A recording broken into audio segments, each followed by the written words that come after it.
নেবে। মনে রেখে দিও ওই কিয়ামতের দিন এত কঠিন হবে যেদিনেতে কেউ কারো হবে না।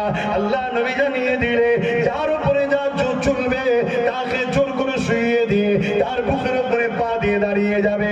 সাহাবা হুজুররা কাঁদতে লাগলে, ইয়া রাসূলুল্লাহ হাবিবাল্লাহ এইরকম দেখানো হবে। আল্লাহ নবী জানিয়ে দিলে ওই কিয়ামতের দিনেতে লোহা যেমন আগুনে দিলে লাল হয়ে যায়, জমিনটা পুড়ে পুড়ে লাল হয়ে যাবে। কেন জমিনটা পুড়ে লাল হয়ে যাবে? বর্তমান সূর্য কোটি কোটি মাইল দূরে রয়েছে। এই সূর্যের তাপেতে দিনের বেলা তোমার আমার ঘাম বাইর হয়ে যাচ্ছে, সহ্য করা যাচ্ছে না। সেদিন সূর্য মাথা রাখবেন না, ইখতিলাফ করে আল্লাহ নামিয়ে দেবে। আমার আম্মা জানে না, আমার বোনেরা মন দিয়ে শোনো, সামান্য ভিক্ষা নিতে গিয়ে নিজের বাচ্চার তো ভবিষ্যৎ নষ্ট হয়ে গেছে, আর দিনের দুশ্মনীটা যেন না হয়ে যায়। এই মনে রেখে দেবে ওই দিন সূর্যের 12 ঘন্টা পেরিয়ে দেবে, ওই তাপেতে জমিনটা পুড়ে পুড়ে লাল হয়ে যাবে। ওই জমিনে মানুষ দাঁড়াতে পারবে না।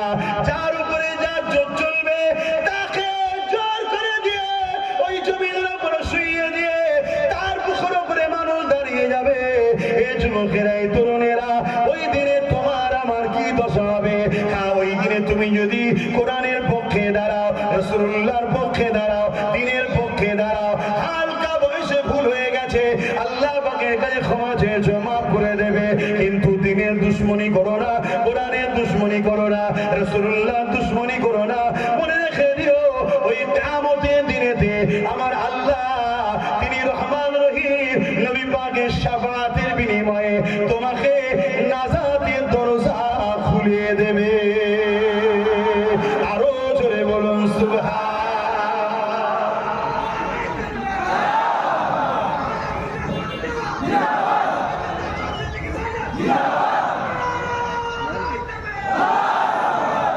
আমার কথায় কষ্ট দিচ্ছেন না? আমি আপনাদের ক্ষতি করছি না, বাঁচাবার চেষ্টা করছি? ক্ষতি করছি না, বাঁচাবার চেষ্টা করছি। একটা ছোট্ট কথা মনে করে যেটু বলবো। একটা সময় কিছু লোক আমার বিরুদ্ধে খুব সমালোচনা করেছিল যে আপনি এত বড় কথাটা কেন বললেন, জাহান্নামের কুকুরটা কেন বলতে গেলেন। রিসেন্ট দেখছি আবার অনেকে কমেন্টে লিখছে, না আব্বাস সিদ্দিকী এখন দেখছি ঠিকই বলেছে। কবে থেকে জানেন? এই রিসেন্ট দেখলাম কোনো একজনকে পাশে রেখে বলছে এটা আল্লাহ। দেখেছেন না? দেখেছেন? তোমার আল্লাহকে নিয়ে যারা অপমান করে, তোমার আল্লাহর সঙ্গে যারা কাউকে শরীক করে, তুমি কি তার সাথ দেবে? হাত তুলে সাক্ষী দাও, আল্লাহকে দেখিয়ে বলো, হাত লম্বা করে তোলো, ডায়ে বায়ে দেখো ভেতরে গাদ্দার আছে কি। হাত তোলো, মা বোনরা আপনারা আল্লাহকে দেখিয়ে তোলেন, ডায়ে বায়ে দেখো ভেতরে গাদ্দার আছে কি, দেখবে তোর বাবা। যদি থাকে কি ঝগড়া করবে? কেন আমরা যে দেশে বাস করি সে দেশের আইনকে মানতে হবে, এটাও ইসলাম বলেছে। দেশকে ভালোবাসা, এটাও ইসলামের হুকুম। জোরে বলুন সুবহানাল্লাহ।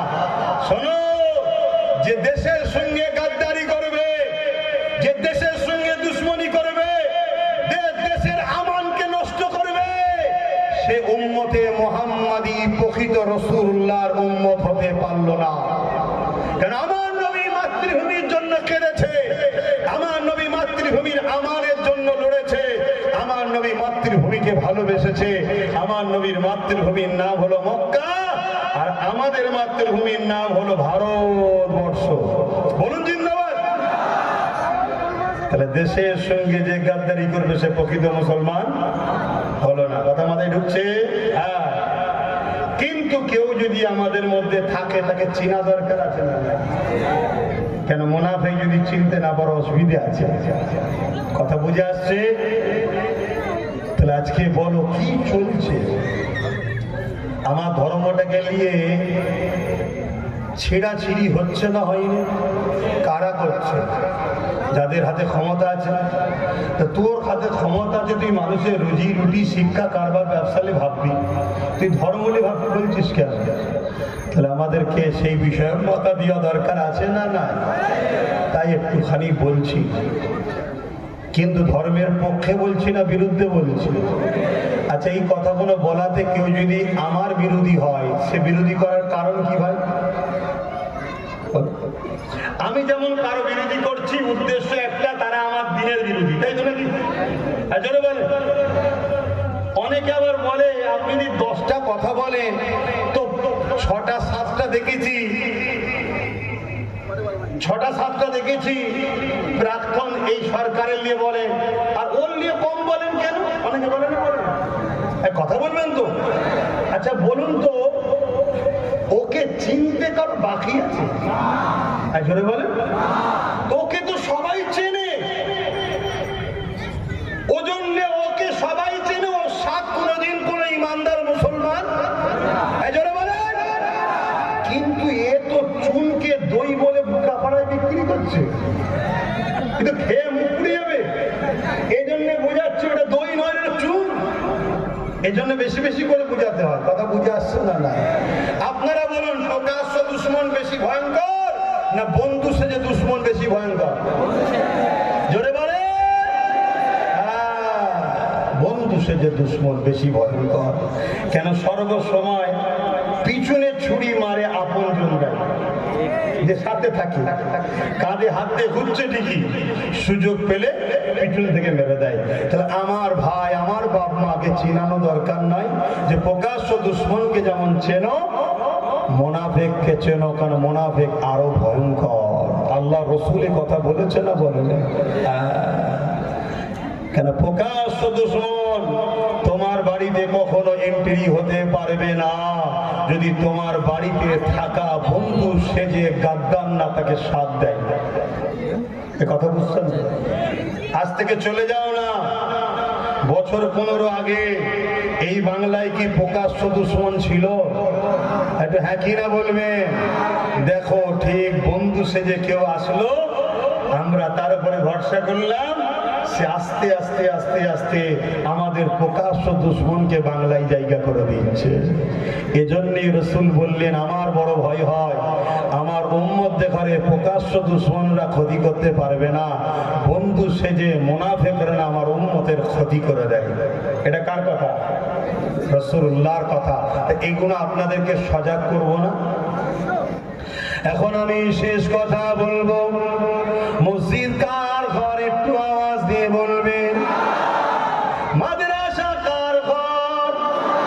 এই মসজিদে যে দুশ্মন হবে সে আপনার বন্ধু কি হতে পারে? এই মাদ্রাসা যে দুশ্মন হবে সে আপনার কি বন্ধু আপন হতে পারে?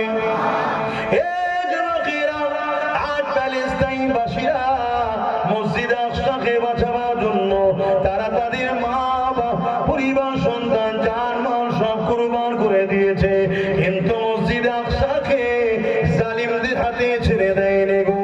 এই যুবকেরা, তরুণেরা বারবার ইতিহাস বলেছে, আমাদের মসজিদ আকসাকে জালিমরা দখল করতে চেয়েছে। এমন করে তুরস্ক জমিনে একটা মসজিদ রয়েছে, যে মসজিদটার নাম হলো আয়া সোফিয়া। ওই মসজিদ গো বারবার জালিমরা দখল করেছে। কখন দখল করেছে? যখন মুনাফিকরা জালিমদের সাথ দিয়েছে। কিন্তু এই মসজিদকে আমরা আবার বারবার ফিরিয়ে নিয়েছি। আজ আমি ভারত ও বাংলার মুসলমানকে জিজ্ঞাসা করে, আজকে কেউ রাজনীতির নামে মানুষের রুজি রুটি, দেশের সার্বভৌমত্ব, দেশের বিকাশের কথা না ভেবে, দেশের নাগরিকের নিরাপদের কথা না ভেবে, দেশের উন্নতির কথা না ভেবে কেউ যদি আমার মসজিদ, মাদ্রাসা, কবরস্থান, ঈদগাহকে মিটিয়ে দিবার কথা ভাবে, তার বিরুদ্ধে আমাদের লড়াই করা দরকার আছে না? না, একদম জিজ্ঞাসা করছি, কেন্দ্রের সরকার আমার ওয়াকাফের পক্ষে না বিরুদ্ধে? সে আইন করে রাজ ক্ষমতার জোরে ওয়াকাফ মিটাতে চাইছে না চাইনি? কোন ক্ষমতায় চাইছে? তাকে দমন করার জন্য ওয়াকাফের পক্ষে রাজ ক্ষমতার দরকার আছে না? না। কেন? লোহা না হলে লোহা কাটা, মুফতি না হলে মুফতির বিরুদ্ধে ফতোয়া। আজকে কেন্দ্র সরকার সে মানুষের কথা ভাবেনি, রুজি রুটির কথা ভাবেনি, কলকারখানার কথা ভাবেনি, দেশটাকে বিক্রি করে দিচ্ছে। শুনছেন? এবারে সব বিক্রি হয়ে গেছে, এবারে কি বলছে? ওয়াকাফটা বিক্রি করব। ভালো ভালো দামি দামি জায়গা সব কবজা করে লিবার পরিকল্পনায় অলরেডি বহু জায়গায় বোলডুজার দিয়ে ভেঙে দিচ্ছে। বলুন, এরা আমার ইসলামের দুশ্মন না দুশ্মন নয়? একজন নবী বংশের আওলাদ হিসাবে, আলেম হিসাবে, দ্বীনের প্রচারক হিসাবে এদের বিরুদ্ধে জাতিকে সজাগ করার দায়িত্ব আছে না না? দ্বিতীয় নম্বর কথা, ওই ওয়াকাফ আইনটা কেন্দ্র সরকার করেছিল। এই রাজ্যে আন্দোলন করার অধিকার আমাদের আছে না না? কিন্তু আন্দোলন করতে গিয়ে ভাঙরে ৩-৪ হাজারের অধিক ছেলে কেস খেয়েছে না খায়নি? এই আন্দোলন করতে গিয়ে ভাঙরের ছেলে সহ নওশাদ জেল খেটেছে না খাটেনি? এই আন্দোলনটা করার সময় ওয়াকাফ আন্দোলন করা যাবে না, এখানে দিল্লি গিয়ে আন্দোলন করো কে বলেছিল? কে বলেছিল? আওয়াজ ঠিক বুঝতে পারছিনি কে? তাহলে সে আমার মসজিদ মাদ্রাসার দুশ্মন না বন্ধু? যে মসজিদের দুশ্মন হবে তার সাথে মুসলমান সাথ দিয়ে তুমি নিজেকে মুসলমান দাবি করছো, তুমি নিজেকে ইমানদার দাবি করছো। আরে মসজিদে ৭৩টা দল হবে, ৭২ দল নামাজ পড়েও জাহান্নামে যাবে, হাদিস পাক আমার রাসূল জানাচ্ছে। বলো, যে আমার ওয়াকাফের দুশ্মন সে আমাদের দুশ্মন না দুশ্মন নয়? হাত তুলে সাক্ষী দাও, হাত তুলে সাক্ষী দাও, হাত নামাও। তাহলে কেউ যদি বলে ওয়াকাফের আন্দোলন বাংলায় করা যাবে না, দিল্লি চলে যাও, আর আজকে যদি আমাদের দৌড়ে দৌড়ে আসে, তাহলে আমাদেরও তো বলা দরকারে তোর গদি কোথায় যাবে দেখার দরকার নেই, তোর দিল্লি চলে যাবে। বলতে পারবেন না? পারবেন না? চিন্তা করে দেখেন, তাহলে একজন ওয়াকাফের জন্য, ওয়াকাফ বাঁচাতে গিয়ে, আন্দোলন করতে গিয়ে জেল খেটেছে, আর আরেকজন বলছে দিল্লি গিয়ে আন্দোলন করো। এই দুজন লোক তোমার সামনে এসেছে, তুমি ইমানদার হিসেবে বলো তুমি কার সাথ দেবে? তুমি ইমানদার হিসেবে বলো কার সাথ দেবে? যে ওয়াকাফের পক্ষে না যে ওয়াকাফের বিরুদ্ধে? কারা কারা ওয়াকাফের পক্ষে লোকের সাথ দেবে? হাত তুলে রাখবার সাক্ষী দাও। আল্লাহ কবুল করে, বল আল্লাহুম্মা আমিন। আরো জোরে বল আল্লাহুম্মা আমিন। এই কথা বলাতে এখন আপনাদের কারো অসুবিধা হচ্ছে না? আমার আম্মা বোনেদের খবর কি? আপনারা খবর রাখেন তো? তারা ওয়াকাফের পক্ষে না বিরুদ্ধে? সর্বপ্রথম কোন একজন জাহান্নামের কুকুর বলেছিল না দিল্লি চলে যাও? বলেছে না? বলে না? আমি কেন জাহান্নামের কুকুর বলেছি মিলছে দেব? যে আমার মসজিদের হয়ে বলবে না, অথচ দুনিয়ায় একটু কেউ হয়তো পদ দিয়েছে, যে পদ দিতে সেই কেড়ে নেবে। দেখলেন না ওই পাশে একজন ভিড় ছিল, ভিড় আগে পিছু ডায়ে পিছু পুলিশ নিয়ে ভিড় তৈরি। আর বেচারি পুলিশদের কি বলবো, তারা তো চাকরি করে, তারা তো নিরু পায়, ঠিক না? বলবে জঙ্গল মহলে চলে যাও, তাদেরও তো বউ বাচ্চা পরিবার আছে না? ওইখানে মস্তানি করছিল, এখন কোথায়? জেলে। আমি তো এর জন্য দোয়া আল্লাহর কাছে বলেছি, আল্লাহ এ সহজে যেন মরে না যায়, আল্লাহ একে তুমি দোদকে মেরো আল্লাহ। কেন গত বছরে রোজার মাসে আহারে কত লোকের ঘর ভেঙেছে, পুরো ঘরকে জিসিবি দিয়ে কেটে পুকুর করে দিয়েছে। বলো তোমার বিবেককে বলো, তুমি যে দলই করো, একটা মানবতা ইনসাফকে বলো, তোমার ইনসানিয়াতকে জিজ্ঞেস করো। ওই ঘরে একটা 2 মাসের বাচ্চা আছে, ওই ঘরে একটা 2 বছরের বাচ্চা আছে, তারা কি কারো পক্ষে বিপক্ষে বোঝে? যখন ঘরটা পুকুর কেটে দিল, ওই বাচ্চাগুলো কোথায় গেল? ওই বাচ্চাগুলো কি খাবে? ঘরে যা ছিল সব নিয়ে চলে গেল, গরু ছাগল থেকে শুরু করে হাঁড়ি কলসি